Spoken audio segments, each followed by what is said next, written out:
যে জয়েনিং এর পর কেন্দ্রীয় সরকারের এবং রাজ্য সরকারের যে বিভিন্ন কর্মসূচি এবং সেগুলো কিভাবে বাস্তবায়িত করা হয় একটু কনসেন্ট্রেট করে আমার মনে হয় বাস্তবায়িত যদি করা মানুষের প্রতিনিধি, কিন্তু আপনারাও কিন্তু আরেক দিক দিয়ে প্রতিনিধি, কারণ মানুষের কারণে কিন্তু আপনারা চাকরিটা পেয়েছেন। কাজেই মানুষকে ফিরিয়ে দেওয়ার যে একটা প্ল্যাটফর্ম আপনারা পেয়েছেন, এই সুযোগ কিন্তু সবসময় আসবে না। আমরা যে গত কয়েক মাস ধরে আমি বলবো আমরা যে অফার বিলি করেছি এর মধ্যে বিভিন্ন দপ্তরে, সেখানে এখন পর্যন্ত ডাইন হার্নেস শুদ্ধ 19,484 জনকে আমরা চাকরি প্রদান করেছি। এত বড় একটা নাম্বার। আমরা জানি যে কারোর বাড়িতে আজকে চাকরি হলে শুধু তার ব্যক্তিগত লাভালাভির বিষয় না, পুরো ফ্যামিলির মধ্যে একটা আনন্দের বন্যা কিন্তু বয়েছে। ছোট ছোট বাচ্চাকে নিয়ে ওইখানে আমি দেখলাম এসছে এখানে। তো আমরা সবাই বুঝি একটা চাকরি বা কর্মসংস্থান একটা ফ্যামিলির জন্য কত ইম্পর্টেন্ট। ত্রিপুরা সরকার চেষ্টা করছে বিভিন্নভাবে, বিভিন্ন যেসব দপ্তরগুলো আছে যেখানে এখনো ভ্যাকেন্সি রয়েছে সেগুলো ফিল আপ করার জন্য আমরা মানে পুরো দমে আমরা চেষ্টা করছি। আজকে যারা লাইব্রেরিয়ান প্রায় 107 জনের মতো, তাদেরকে অফার দেওয়া হবে বা দেওয়া হয়েছে কিছু কয়েকজনকে। লোয়ার ডিভিশন ক্লার্ক 15 জনকে এবং গ্রুপ ডি 2 জন, মাল্টিটাস্কিং স্টাফ 98, টোটাল 222। একটা বিরাট সংখ্যা। তো এতগুলো ক্যান্ডিডেট যখন এই ত্রিপুরা সরকারের সাথে যুক্ত হবেন, যারা এতদিন ধরে অফিসে অফিসে গেছেন এবং টেবিলের যারা অফিসাররা আছেন বা যারা কর্মচারীরা আছেন সেখানে, তাদের টেবিলের সামনে আপনারা ছিলেন।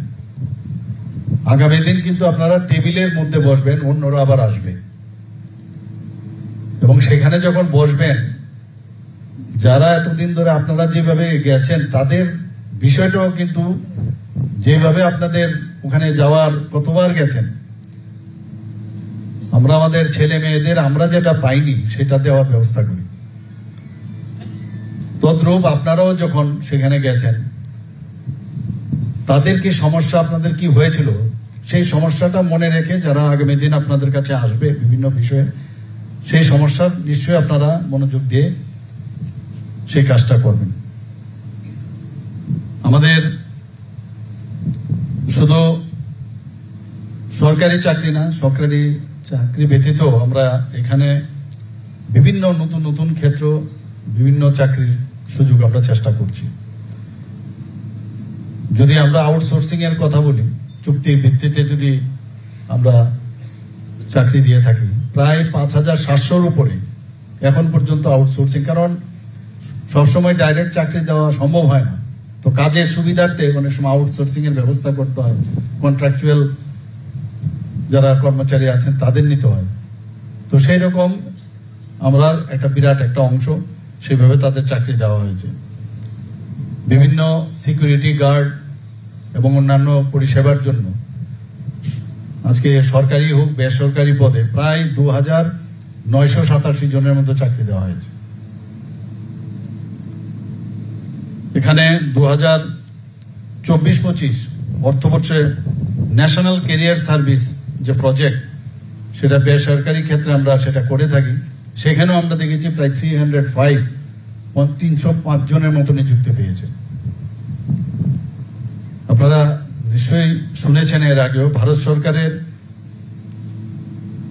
যে ministry of statistics and programme implementation, সেখানে পিরিয়ডিক লেবার ফোর্স সার্ভে একটা হয়। সেখানে দেখা যায় যে 2018-19 সালে আমাদের রাজ্যে বেকারত্বের হার জাতীয় গড়ের থেকে কিন্তু অনেক বেশি ছিল। কিন্তু 2018-19 সালে যেখানে জাতীয় গড় ছিল 5.8%, আমাদের ছিল 10%। কাজে অনেক একটা বিরাট গ্যাপ ছিল। সেই জায়গায় 2023-24 অর্থবর্ষে আমাদের ত্রিপুরা রাজ্যে বেকারত্বের হার ছিল মাত্র 1.7%, এবং জাতীয় গড় কত ছিল? 3.2%। কাজে আমরা কোথা থেকে 10 থেকে এখন 1.7% এসেছি, এবং জাতীয় গড় থেকে অনেক নিচু। অর্থাৎ এই ডাটাগুলো থেকে বোঝা যায় যে আমরা ঠিক পথে যে চলছি, সেটা কিন্তু আজকে এখানে আমি বলতে দ্বিধাবোধ করব না যে মানুষের জন্য আমরা যেভাবে কথা দিয়েছিলাম যে কর্মসংস্থানের সুযোগ, সেই কাজটা আমরা কিন্তু করছি। এখানে শুধু চাকরি পেলাম, গিয়ে বসে গেলাম টেবিলে, সেটা কিন্তু হবে না। মাননীয় প্রধানমন্ত্রী জি বারবার বলছেন যে জায়গায় চাকরি করুক, সে ইঞ্জিনিয়ার হতে পারে, ডাক্তার হতে পারে, সে আইএস অফিসারও হতে পারে, আইপিএস হতে পারে, যতক্ষণ ধরে তাকে প্রপার ট্রেনিং লাগবে। সেই কর্মদক্ষতা তবেই আসবে যদি ট্রেনিং আসে, এবং সেইগুলো কিন্তু আপনাদেরও দেওয়া হবে, এবং মনে প্রাণে যেভাবে ট্রেনিং দেবে। আর এক্সপিরিয়েন্সের তো কোনো সময় সেটাকে মাপা যাবে না, এক্সপিরিয়েন্সের উপরে আর কিছু হয় না।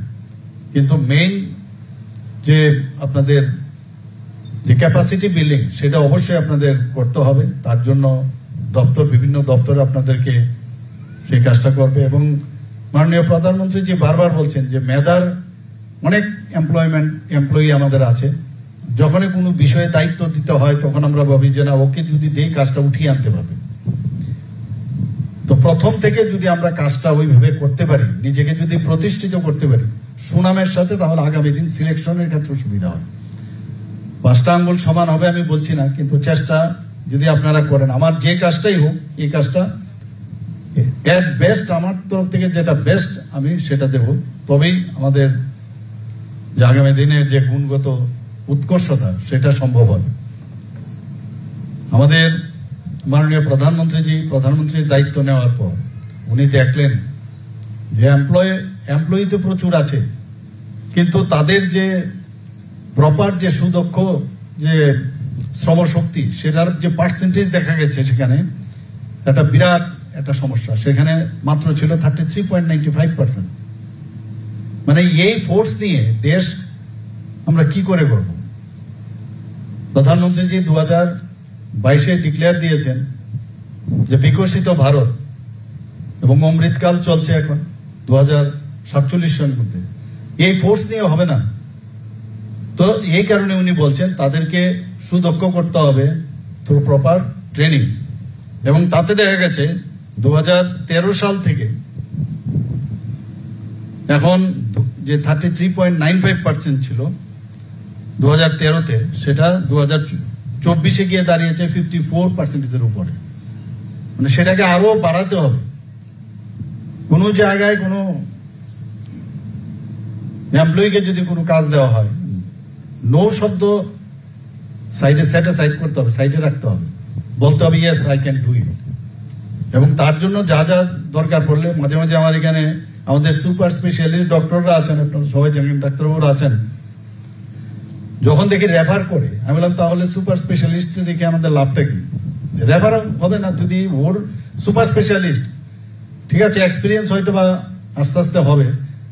আমি বারবার বলছি, ওর যদি আরো বেশি ট্রেনিং এর দরকার হয়, আমরা সেই ট্রেনিং এর আমরা ব্যবস্থা করবো। স্পেশালিস্টও আছে, একই অবস্থা। তো আস্তে আস্তে করে কিন্তু এই রেফারের যে সেটা কিন্তু অনেকটা হ্রাস পেয়েছে। তো সর্বক্ষেত্রেই আমি একটা উদাহরণ দিলাম, সর্বক্ষেত্রেই আমাদের যারা আজকে এই অফারটা পেয়েছে, জয়েন তো করবেই, তাদেরকে আমি কথাটা বলবো যে শ্রমশক্তির যে দক্ষতা সেটা আপনারা নিশ্চয়ই বাড়াবেন, তাতে করে আমাদের যে মাননীয় প্রধানমন্ত্রীর যে স্বপ্ন সেটা বাস্তবায়ন হবে। আজকে আমাদের এখানে প্রচুর কর্মসূচি রয়েছে, স্কিল ইন্ডিয়া মিশন রয়েছে, PM কৌশল বিকাশ যোজনা রয়েছে, ডিজিটাল ইন্ডিয়া, এরকম অনেকগুলো আমরা স্কিল ডেভেলপমেন্ট যাতে হয় তার ব্যবস্থা আমরা করি। আপনারা শুনে খুশি হবেন যে ত্রিপুরাই একমাত্র রাজ্য যেখানে ক্যাবিনেট থেকে ত্রিস্তরীয় পঞ্চায়েত পর্যন্ত ই অফিস হয়েছে, এবং ই অফিস অন্যান্য জায়গায় খালি মানে সাব ডিভিশনাল লেভেল পর্যন্ত হয়েছে, কিন্তু 3 টায়ার পঞ্চায়েত হয়নি। এবং আমাদের যারা অফিসার থেকে শুরু করে সমস্ত কর্মচারী খুব অল্প সময়ের মধ্যে সেটা করতে পেরেছে। তো আপনারা সেই সুযোগ পাবেন। আপনাদের যারা অগ্রণী ভূমিকা আগেই নিয়েছেন তাদের আপনাদের জন্য প্ল্যাটফর্ম তৈরি করেছে। আপনারা সেই কাজটা মানে আপনাদের জন্য আরো ইজি হয়ে গেল। আমরা বারবার বলছি যে খাতাপত্র নিয়ে যে হারে অফিসের মধ্যে আগে দেখতাম যে কালচার, প্রচুর ফাইলের পর ফাইল, সেগুলোকে এখন ডিজিটাইজ করা হচ্ছে। আলমারি থেকে ফাইল এখন মুছে যাচ্ছে, সব জায়গাও বাড়ছে, এবং সেখানে এখন এই ধরনের ই ফাইল থাকাতে এবং সেই ফাইলগুলো সূক্ষ্ম মানে এগুলো অনেক প্রপারলি সেগুলোকে রাখা যায়, নষ্ট হয় না সেগুলো। ফাইল তো মাঝে মাঝে খাতাপত্র থাকলে, কাগজের মধ্যে লেখা থাকলে সেগুলো ছিঁড়েও যায়, খুঁজেও পাওয়া যায় না। আমরা এখন পর্যন্ত শুধু মানে উন্নয়নের ক্ষেত্রে যদি আপনারা বলেন, প্রচুর কাজ আমাদের ত্রিপুরা সরকার করেছে। আপনারা নিশ্চয়ই শুনেছেন যে শিক্ষার ক্ষেত্রে আমরা ন্যাশনাল এডুকেশন পলিসি মাননীয় প্রধানমন্ত্রীজি 29শে জুলাই 2020-তে উনি ডিক্লেয়ার করেন ন্যাশনাল এডুকেশন পলিসি। কস্তুরী রঙ্গন নেতৃত্বে একটা কমিটি করেছেন, কারণ যতক্ষণ ধরে এডুকেশন ভালো না হবে, স্ট্রং না হবে, কোনো কিছুই ভালো হবে না। আপনারা যারা আজকে পরীক্ষা দিয়ে পাশ করেছেন, প্রপার এডুকেশন আছে বলেই আজকে সেটা সম্ভব হয়েছে। তো সেই জায়গায় দাঁড়িয়ে আজকে আমাদের ত্রিপুরাতে কিছুদিন আগে আপনারা শুনেছেন 23 জুন আমাদের ত্রিপুরা পূর্ণ স্বাক্ষর রাজ্য হিসাবে আমরা ঘোষণা করেছি। আগে আমরা পূর্ণ স্বাক্ষর রাজ্য হিসাবে মানে কি খালি একটা সাইন করলে হবে সেরকম অবস্থা না। ইউনেস্কোর কতগুলো গাইডলাইন্স আছে যে কি কি বিষয়ে তার পড়াশোনা থাকতে হবে, কিভাবে তার কথা বলার, কোনো হঠাৎ করে তাকে একটা বিষয় বলা হলো চ্যালেঞ্জ হিসাবে তার মধ্যে সে মানসিক অবস্থান আছে কিনা, বলতে পারে কিনা, এরকম অনেকগুলো ক্রাইটেরিয়া। এবং এখানে এটা হচ্ছে তৃতীয় রাজ্য, মানে লাদাখ প্রথম ছিল, লাদাখ বাদ দিলে পূর্ণ রাজ্যের মধ্যে আমরা 3rd।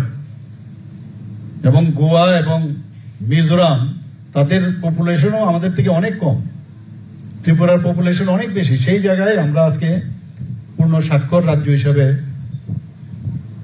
আমাদের সেটা ঘোষণা হয়েছে। এটা আমাদের জন্য অত্যন্ত আনন্দের বিষয়। এবং আমি যখন সেটার ইনোগ্রেশন করছিলাম, এমন সব বৃদ্ধারা এবং এমন সব মেয়েরা এসছে যারা কোনোদিন ভাবিনি যে পড়াশোনার ওনাদের মানে করবে বা সেই সুযোগ আসবে।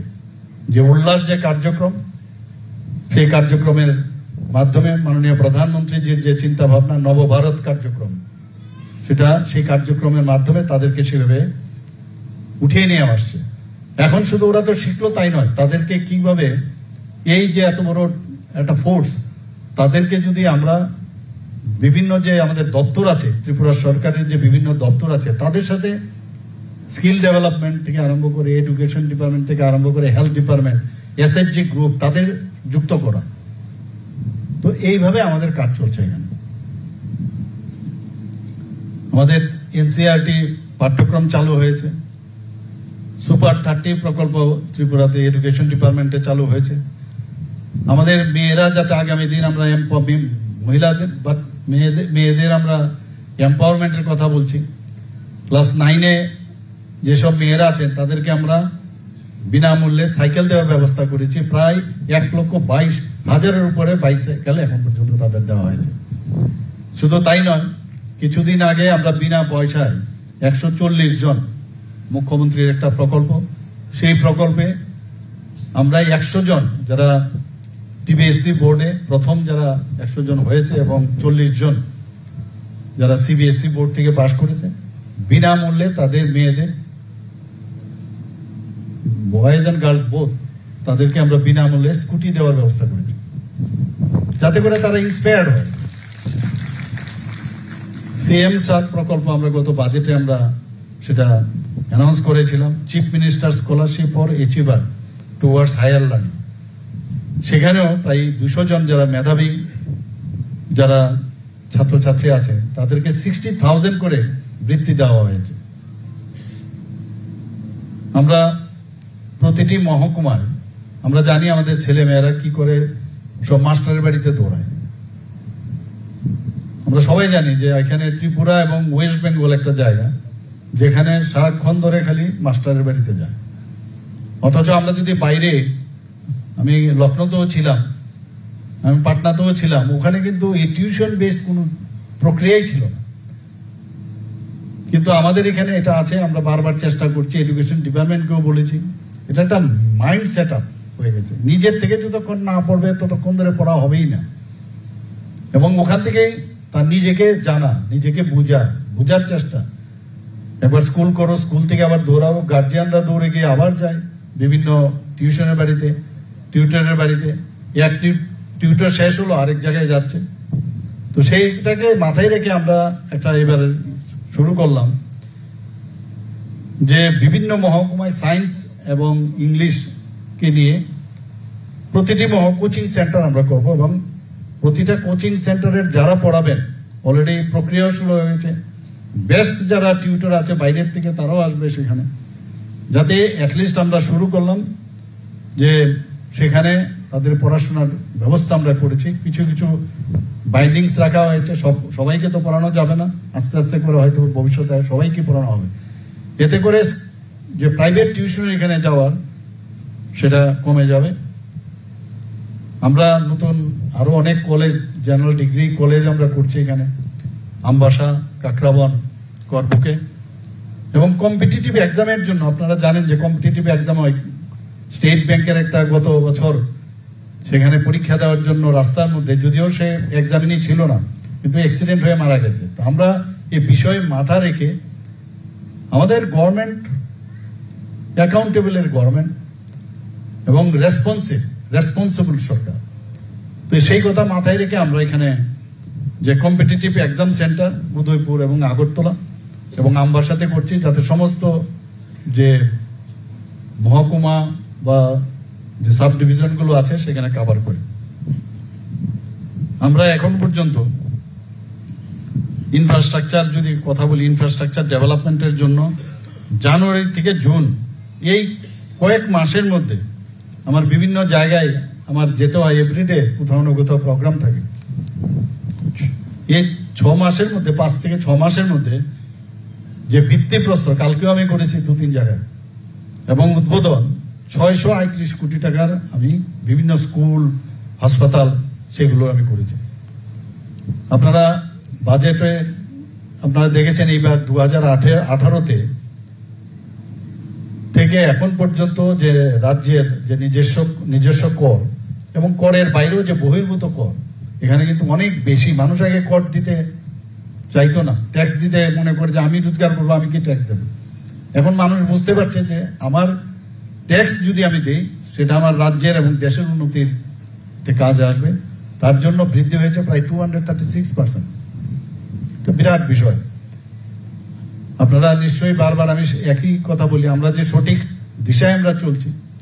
নর্থ ইস্টার্ন জোনের মধ্যে আমরা জিএসডিপি অর্থাৎ স্টেট যে জিডিপি সেটা কিন্তু আসামের পরে আমরা সেকেন্ড হাইস্ট, এবং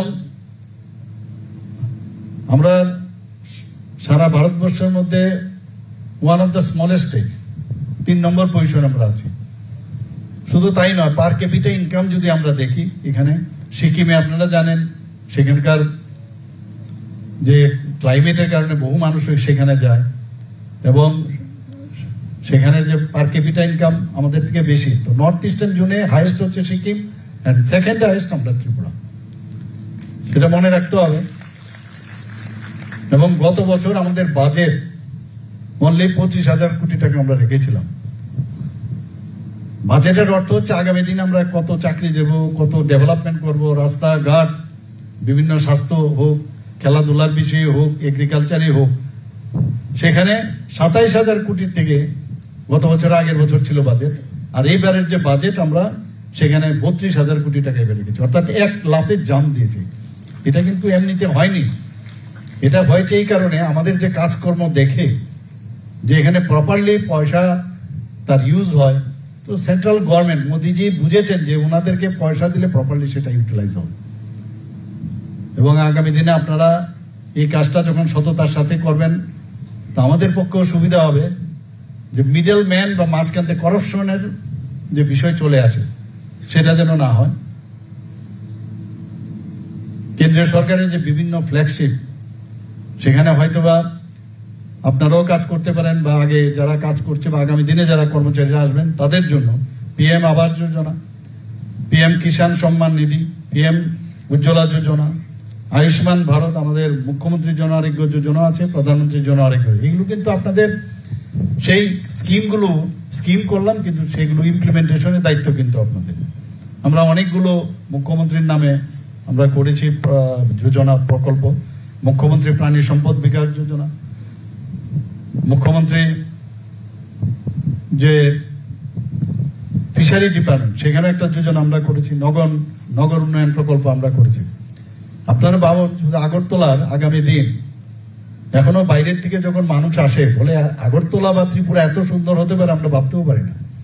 ত্রিপুরা সম্পর্কে একটা ধারণা থাকে কি একটা পাহাড়ি জায়গায় কি হবে, কিন্তু এখানে এসে অবাক হয়ে যায়। এখানে আমাদের মাননীয় প্রধানমন্ত্রীজি যখন উনি বলেন যে অ্যাক্ট ইস্ট পলিসিতে হীরা মডেল দিয়েছে, ন্যাশনাল হাইওয়ে দিয়েছে, তো এয়ারপোর্ট থেকে শুরু করে মানুষ যখন ঢুকে এখানে বা রেল থেকে যখন আসে তো বোঝা যাচ্ছে কিভাবে ডেভেলপমেন্ট কাকে বয়, মোদিজি সেটা দেখে দিয়েছেন।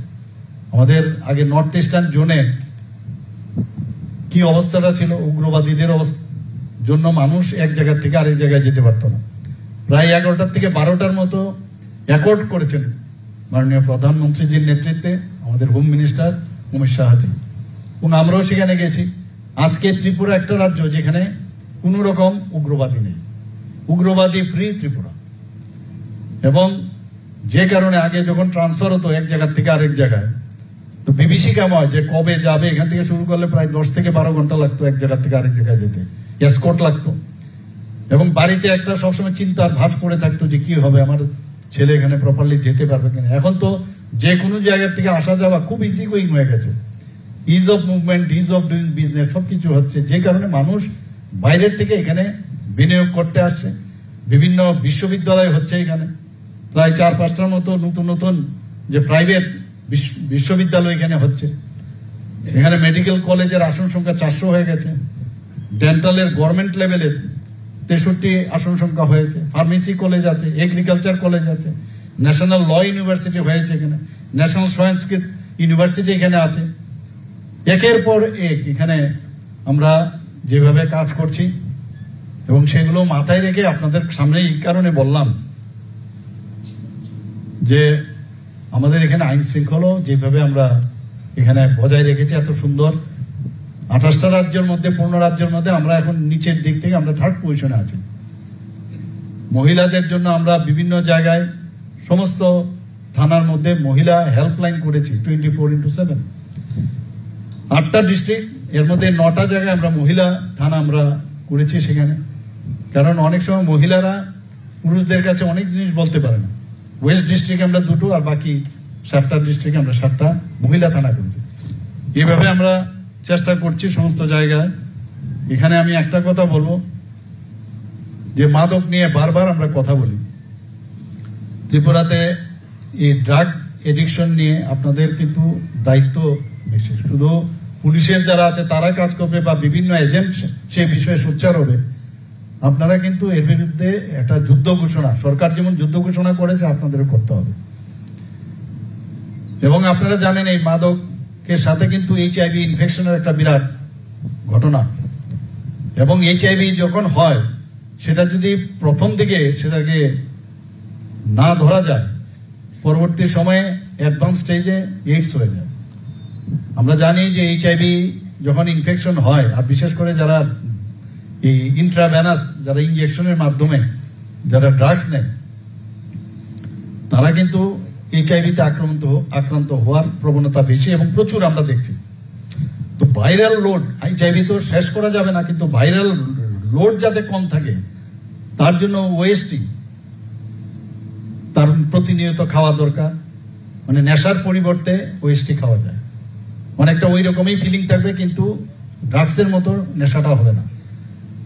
আবার অ্যান্টিরেট্রোভাইরাল যদি থেরাপি নেয় তাহলেও ভাইরাল লোড অনেকটা কম থাকবে। তাহলে মাদার থেকে প্রেগনেন্ট লেডি যদি থাকে তার বাচ্চারও কিন্তু সেটা ট্রান্সফার হবে না। তো এই বিষয়গুলো নিয়ে আপনারা আলোচনা করুন, বিভিন্ন জায়গায় অ্যাওয়ারনেস প্রোগ্রাম করুন, যেটা কত মারাত্মক। ত্রিপুরা কিন্তু এখন সেই দিক দিয়ে, সব দিক দিয়ে ভালোর দিকে আমরা উপরে, আবার এইসবের দিকে আমরা উপরে। এটার সাথে তো এটা তুলনা হলে এটা তো ডাউন হতে হবে। কাজে সবাই মিলে আমরা যদি চেষ্টা করি, কোনো গার্জিয়ান যারা আছে দেখবেন ছেলে মেয়ে কোথায় ঠিকভাবে ওরা চলাফেরায় কোনো অ্যাবনর্মালিটি আছে কিনা, এবং যারা ড্রাগ পাচারকারী তাদের বিরুদ্ধে তো করছি আমরা, বাজেয়াপ্ত প্রচুর করছি। প্রায় 106% আমরা যে বাজেয়াপ্ত গত বছরের তুলনায় সেটা বৃদ্ধি পেয়েছে। আর ডিস্ট্রাকশনের দিক দিয়ে 132% বৃদ্ধি পেয়েছে। তো এগুলো চলছে, কিন্তু আপনাদের সচেতনতা খুব প্রয়োজন। এই বিষয়ে আপনারা দেখবেন। আবার যারা আজকে এখানে অফার পেয়েছেন তাদেরকে তাদের জীবন সুগম হোক, এবং ত্রিপুরা সরকারের হয়ে আপনারা আগামী দিন সাধারণ মানুষের জন্য কাজ করবেন, এই আশা রেখে আমি আমার বক্তব্য শেষ করছি। নমস্কার, জয় হিন্দ, ভারত মাতা কি জয়। এতক্ষণ আমরা শুনলাম আজকের অনুষ্ঠানের উদ্বোধক